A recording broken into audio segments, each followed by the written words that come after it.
We do indeed like the phrase go upstream and to see why people are falling in, but equally, Laura, just to say we have nothing but admiration for people like yourself who work on the front line in very vulnerable situations, with very vulnerable people and families and children, as you've outlined. So thanks for everything that you do. Okay, next up is Aubrey McCarthy, and Aubrey is the founder and CEO of Tiglin, and we will have had previously one of Aubrey's colleagues in to present to us at the last Assembly meeting actually. So Aubrey, over to yourself to talk about some of the work your organisation does for the most vulnerable in addiction and homeless services. Thank you, Paul. Ladies and gentlemen, my name, as Paul has mentioned, is Aubrey McCarthy. I am the chair and co-founder of Tiglin. It's an organisation that we founded in 2008.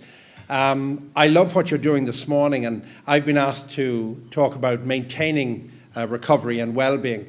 I myself come from a family where addiction was rife, and so I know I'm passionate about what the Citizens' Assembly is all about. Yesterday we had a graduation of our centres, our rehabilitation centres, and some of the photos in the screen, well, they'll make sense as I go on.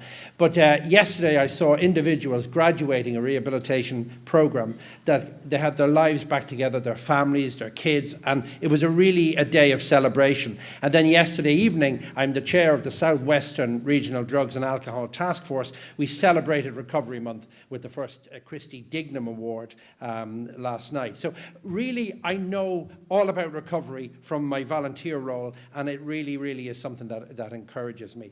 When it comes to the theory of the wheel of change, which we all know regarding addiction, residents in the rehabilitation programme in Tiglin, they primarily work in the action stage.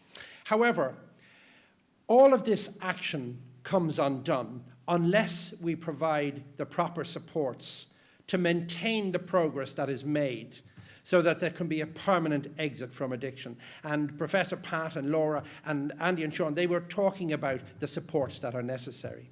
I know there's much talk in recovery community and also with government policy about prevention and education. And much of these efforts are focused upon preventing people from going down the road of substance abuse. This is hugely important and it's life-saving work. But more efforts need to be made to prevent relapse for those that have already taken the action to rehabilitate themselves. At Tiglin, we believe that we need to inspire hope for those in recovery. I'm going to mention a quote from a guy called Abraham Miller, who's well known, and he says, "A man begins to die when he ceases to expect anything from tomorrow." So we believe at Tiglin that hope is what is needed to help people maintain their recovery. And it is the abandonment of that hope that can be the journey to relapse. So how does Tiglin prevent people from returning to addiction? There's no magic formula, but there are many things under a few headings, and I know time-wise I'm caught, so I'll just briefly summarize, and it's always good to give an example, perhaps, of a graduate. Yesterday, at the graduation, one of the guys in the audience was a guy whose life story was detailed in the media. His name is Connor. And he was there as a graduate. He's sober and in a number of years now. And when President Higgins opened our housing initiative in Tiglin, he talked about how people's lives can be disrupted. Their participation in life can be disrupted through addiction, homelessness, and trauma. And Connor was an example of this. He came to us, he was sleeping in a tent, heavily addicted, and he came to us in a wheelchair as a result of his body shutting down from substance abuse. He came through the rehab program, which is a tough rehab program, and it's evidence-based. And the rehab program was brilliant for him, and he got sober. However, I do believe that without the necessary supports that came afterwards, he perhaps would have returned to the people, the places, and the things, and that would have led to a journey of relapse. So what was different for Connor was that he had aftercare, and I mean strict aftercare that comes with the program, with supported housing, supported community employment, we reconnect with the community in a positive manner. And now Conor, a number of years later, he is a martial arts teacher with a school in Greystones, a school in Dublin. He's certainly not in a wheelchair anymore, and he runs his own craft business. And he also works part-time in our social enterprise cafe, where he leads a team, and he actively participates in social life. Recently, he's returned from a holiday in Bali. I'm jealous looking at all the photographs. He had a ball of a time. And he also led a group from Tiglin, a group of graduates to South Africa, where he helped set up a young people's school, after-school thing for kids that get in trouble with the law. He recently did a dance competition for the guy coming in a wheelchair. He took part in Strictly Come Dancing, and he raised 30,000 for Tiglin. So really it showed, and he's an example, that making recovery a hope-filled journey is absolutely possible. The key areas that we believe at Tiglin mattered for Conor are housing. And I don't mean just bricks and mortar. I mean creating a habitat, accommodation which is supported both for women and men, and where there's an environment of accountability and responsibility. We absolutely believe, and it's mentioned by Andy and Sean earlier, that community engagement, sobriety in the community, getting to know yourself within the community is huge. And our aftercares at Tiglin are also on the ground, with access to employment, access to education, and also we believe strongly in peer supports, where there are examples on the ground, like the NA model that was mentioned earlier. We also work with local businesses where mentorships are hugely important. And we also, in the community, have fellowship groups. Tiglin works from a biopsychosocial and spiritual model, and we also employ a non-denominational chaplain.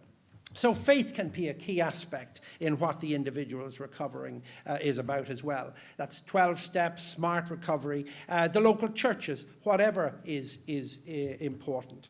As Professor Pat Dolan said, resilience is where your protective factors outweigh your risk factors. Tiglin invests strongly in the protective factors. Carrigeedon, which is our housing project, it was shown there on the photograph, when President Higgins opened that last year, he said it's a model that Tiglin and Wicklow County Council can be proud of. It's an amazing example for all the people who want to use it. And he said he hopes that city managers and county councillors can look at this and say, should we not be doing something like this in our own area?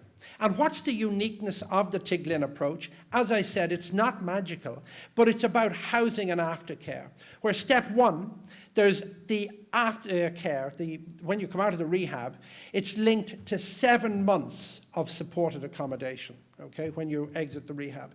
Then step two is we work with the individuals in supported independent housing. And then step three is we work with the individuals to secure private rented accommodation. Aside from all that, we have wraparound care regarding residents that have moved on. And that's through community employment. We have a range of community employment schemes. We've worked with third-level institutions. We've partnered with the Southeast Technological University. Last week, Oliver Callan did a program about 2 guys who came to us, and they were living in a park, and they didn't have a wonderful education. And he was doing the program about their academic achievements, because both of them are now on their second master's degree. So that's all about providing educational supports. We work with the likes of Pfizer, Salesforce, local companies where we provide internships for people to get back into the community. Just under 2 minutes. We have a lot of voluntary work, and we also have our Lighthouse Homeless Cafe where a lot of people go back. But one thing I will say to you, you've seen the sauna, you've seen the cafes. We offer paid employment to our guys that graduate who want to learn how to be baristas, restaurant managers, etc. And we have a bakery, a carpentry workshop, and all this has happened organically. It's in the community, it's in Greystones, and customers come not because it's a charity, not because they want to help people who have come undone. They come because the product, what we have, is excellent. The coffee is the best in Ireland, and there's a wonderful sauna, and then you take a dip in the sea. And we've also opened a cafe, a social enterprise, at the Forecourts in Dublin as well. And it's to get guys back in the community as people who contribute to society. So we believe strongly that supports in the community to integrate with independent living, it is hugely important, and it's important that there is life beyond the addiction. I could go on to say so much more about our guys taking part in the local rugby clubs, our ladies taking part, a whole lot of, we're really embracing the community, and the community really embraces what we do.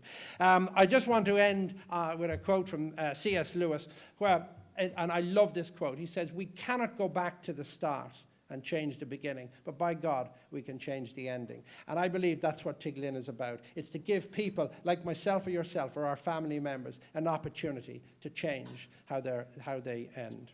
Okay, thank you very much. Thank you.